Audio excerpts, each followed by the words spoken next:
4 modules, like what I've said in your PTE. We'll start first with your speaking. But before we start talking about that speaking module, it is important that you know too that before you begin the questions for PTE, you have to give a personal introduction. A personal introduction is not scored or it's not marked, but I'm telling you and I'm strongly suggesting you prepare and memorize a personal introduction. Even though it's not scored, it's the beginning of your exam. So you want to start good and end good, start well and end well. So if you didn't prepare for it, there's a little bit of anxiety in that exam. And if you start cramming and panicking, it might affect the rest of your exam. So you want to set that positive tone. If you're one of our students here in EnglishWise, then pretty much you have that template that we are giving you as a guide to give yours maybe around 30-second personal introduction. Okay, so let's get into our speaking family. So I'd like to see speaking family in PTE as your finger family, if you are familiar with that. The mother finger, father finger, and the other members. Because as you all know, speaking is the backbone of PTE. Let me tell you why. Because you have to have a very good foundation of your speaking, because the tasks under your speaking, which starts with read aloud as your father finger, repeat sentence, your mother finger, describe image and read to lecture, brother and sister finger, because their strategies are mostly the same, and your answer short question as your baby finger. These tasks, 2 of them, read aloud and repeat sentence, contribute a lot of scores to the other modules. So that's why it is the backbone of your PTE. And it's very crucial that you know that even though they give a lot of score to the other modules, they do not receive any scores at all. So whatever your scores are in your speaking, those are your scores for your speaking. And if you did very good, then that will already give you an idea that you're doing very good as well in your listening, as well as in your reading. And we will slowly discuss each of them as we go along. Okay, now I said it's a happy family for your speaking. In this family, we have 3 sponsors. And this is your COP, which is, if you read it, it's a cup or a cup in real life. So putting aside PTE, what is a cop in real life? Basically, it's a police officer, someone who guards, makes you safe and secured. In your speaking, if you have this COP or COP, then you will definitely be safe, secured, and sound. So let's quickly brush through each of them. So C is for content. In speaking, these are your keywords, your ideas, the words, the sentences. For you to get that maximum score, just don't change anything. Read as it is.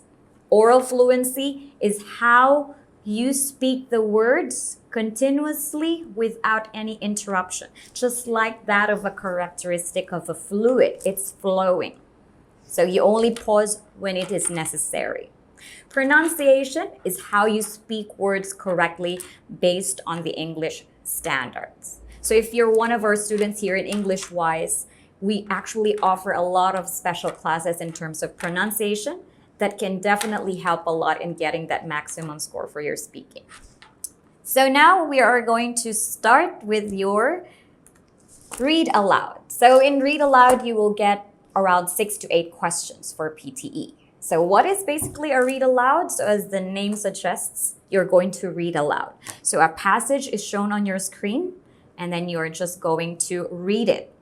How long do you need to read it? It depends on your pacing and speed, but PTE is giving you around 40 seconds. Okay, so if you haven't done PTE before yet, I will show you how it looks like. This is how your read aloud will look like. There's an instruction, and very important, you have to be very mindful of this current status bar, because that will be your basis onto when you're going to start speaking. And this is not just on your read aloud, but for all your speaking tasks. This is where you need to know if you're going to start speaking or not. So that's what is called your current status. Okay, so 40 seconds that you have to speak, but you don't have to speak that much. Mostly you'll end around 25 to 26 seconds, and you don't have to wait until the status bar ends. When you're done with the last word that you've read, just click the next button. It's towards the right bottom side of that page. And so you're going to answer the next question. Critical thing to remember is if you stop speaking and the mic doesn't hear anything within 3 seconds, then it will automatically close and it will take you to the next question. So next button is very important. So that's how your read aloud looks like. It's pretty easy if you think about it because you just have to read. But again, if it's our first time to read something, we become hesitant. And that's where we have unnecessary pauses and we tend to stutter, replace the words. That's because we're a bit anxious. But you don't have to worry. That's why PTE is still good. You have 35 seconds to prepare. That means your final recording will not be the first time that you're reading it. And that will take us to our real strategy for your read aloud. There are only 3 things that you need to do in 35 seconds. Because you'll be given 35 seconds to prepare. In 35 seconds, read the text as it is. Prepare, just like your final performance. If you come across difficult words, then identify them, practice them on preparation time, and try to speak each word clearly in your preparation time so that in the final recording, it will be perfect and smooth. So in 35 seconds of preparation time, you don't just sit and keep quiet. Do not practice in your mind. Practice like it's the real performance. And if you have come across some mistakes, you want to do that on the preparation time, not on the final recording. So those are some other tips for you to know that we've actually discussed. That's basically your preparation time. That is the core and the secret to your read aloud. And most importantly, just stay calm. When you are anxious and the more that you stutter, replace words, and the more that you tend to lose focus. It takes a lot of focus and attention doing your speaking and read aloud.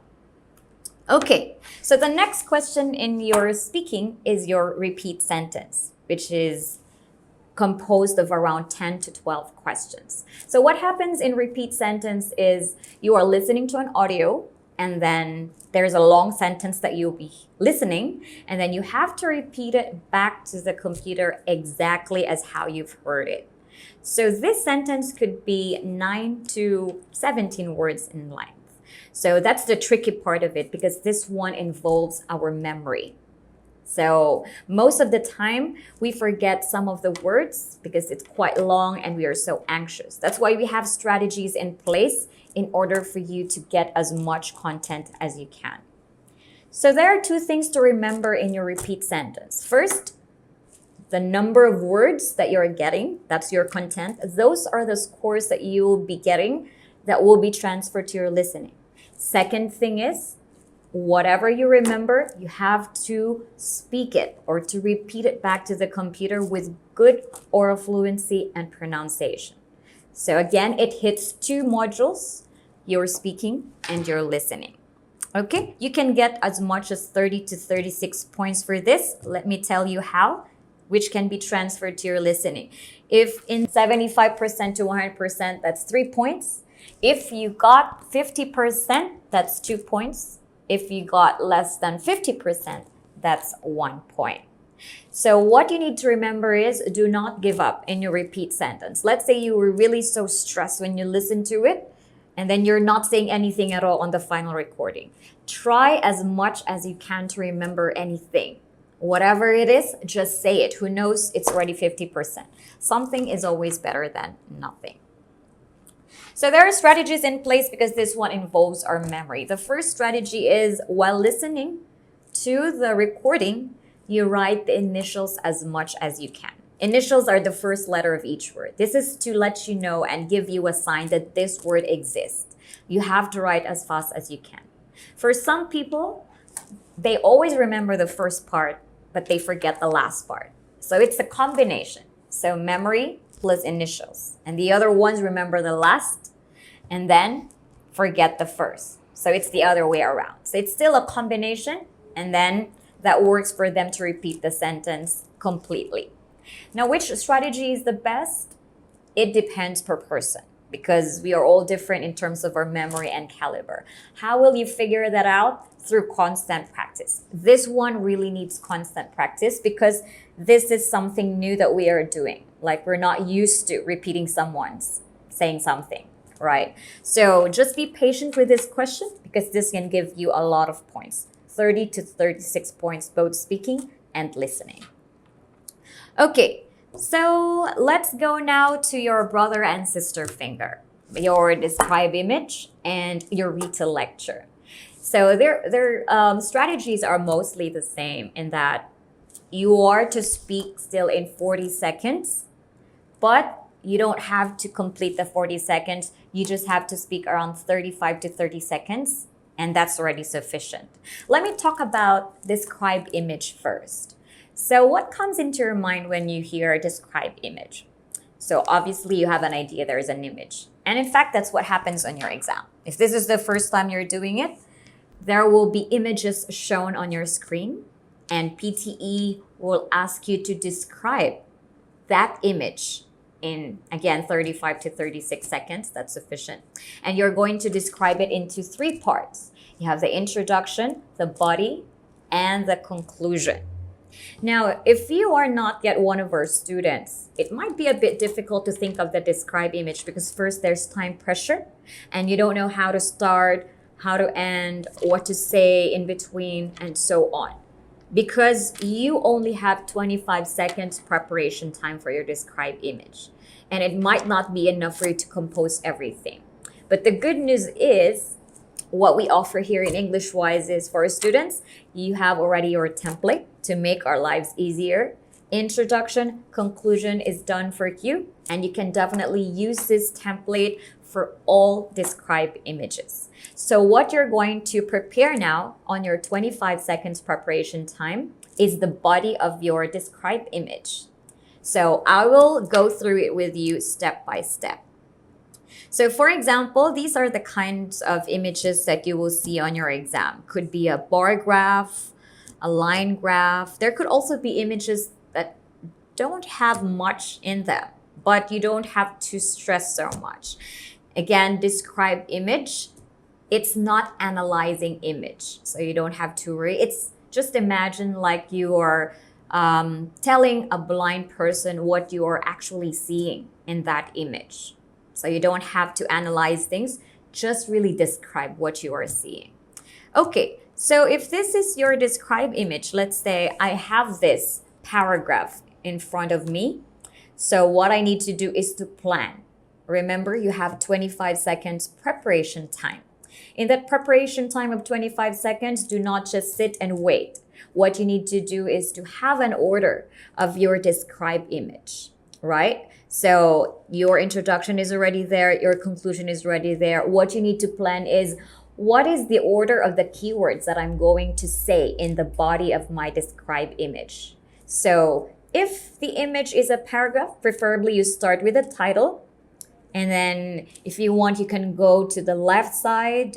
If this is our example, I can start with the years, going across the countries, going onto the left side with the numbers, and then end with that axis or the title of that paragraph. That graph.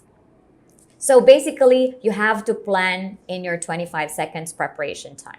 When you plan, that means you know which keyword to say next, and so you won't panic, and so your oral fluency is pretty good.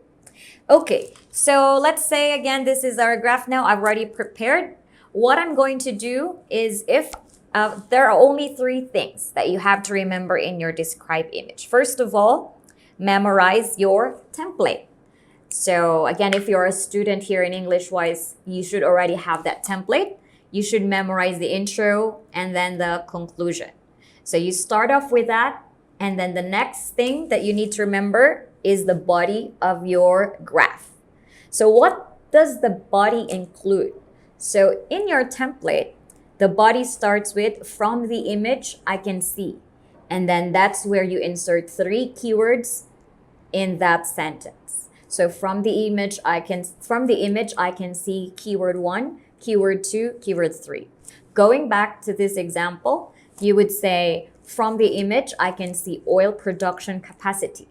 From the image I can see 1990, 2000, 2005, and so on. So every line from the image I can see, insert 3 keywords, and that's pretty much it. Simple, isn't it? So just include 3 keywords. That's why you have to plan this on your preparation time. And then when you reach the 80% of that bar, that's already your signal that you have to conclude or close now your description by saying, overall, the image is very informative. Okay, so start with intro, body, conclusion, work is done. That's your describe image. Okay, so let's now go to the sister finger of describe image, which is read to lecture. So as what I've said earlier, their strategies are mostly the same. Because in read to lecture, it's like you are listening to a lecture and then you have to give a summary through speaking of what happened in that lecture. So like in your describe image, you have to speak in 40 seconds, but 35 to 36 seconds should already be sufficient. Just like in your describe image, you have to speak in 3 parts. You should have an introduction, you should have a body, and you should have a conclusion. Now, what's their difference is that in describe image, you are looking at your keywords, and that's what you are going to speak, the keywords. In your read to lecture, since you're listening, you're not seeing anything. Since you're listening to an audio, what you need to do is to write down or take notes of what you have heard or what you have listened. So in other words, taking note of the keywords in your read to lecture is very important. And what you have written, those are the keywords that you will insert in your template or in the body of your read to lecture. So let's go through it step by step. So imagine your read to lecture as you are going into a business meeting and you're with your boss, and suddenly your boss tells you that, you know what, I cannot attend this lecture. Can you listen for me and then tell me what happened? So you have to make sure you are giving the right information to your boss. That's why you are taking notes. So in read to lecture, here is a very pretty easy way to take notes. So what you need to do is to draw 2 lines or create 3 columns. And that's where you will write your keywords. Keyword 1, keyword 2, keyword 3. Because remember, just like in your describe image, we put 3 keywords every sentence. In read to lecture, it's gonna be the same. So in describe image, instead of saying from the image I can see, in read to lecture, you're going to say the speaker talks about, and then insert the 3 keywords from your notes, and that's your read to lecture. So if in describe image, you would say from the image I can see 1, 2, 3. Read to lecture will say the speaker talks about 1, 2, 3. So that's the first step. You have to write down your 25 to 30 keywords. It should be 25 to 30. That should already be enough to cover that time. So now that you're done writing your keywords, and then you just have to choose what is the topic of that lecture. So how would you know what is the topic? While you're listening, you know the topic. If you're still confused, you can choose from what you've written what is the exact topic, but it has to be the exact topic. And choose words that you are comfortable to say, that you are sure of the pronunciation. Because again, this is a speaking task. That's why you have to write 25 to 30. So you have a lot of options. So again, in read to lecture, the introduction this time starts off with your topic name.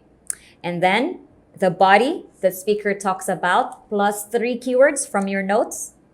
And then when you reach 80% of the bar, then you can close it now with your conclusion. So instead of saying overall the image is informative from your describe image, in read to lecture you will say overall the lecture gives a lot of information.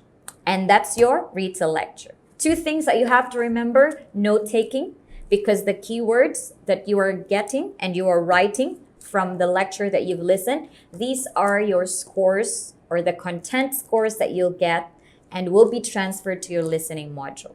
And how you say it in good oral fluency and as well as clear pronunciation, that's your score for your speaking. In this task, you can get around 2 to 3 questions, and that's your read to lecture. Pretty easy as well. Last but not the least is our baby finger in the family, which is your answer short questions. It's like a bonus question in your exam. Back in our school days, our teacher used to give us bonus questions. These are your answer short questions. It could be around 10 to 12 questions.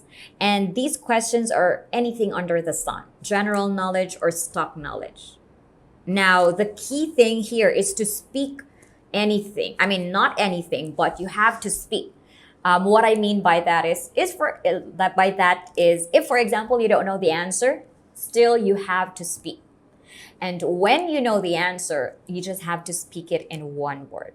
Let me give you an example. For example, the question goes, what is the first meal of the day? So you have to answer breakfast. And that's it. So you don't have to say the first meal of the day is breakfast. So just answer shortly. That's why it's called answer short questions.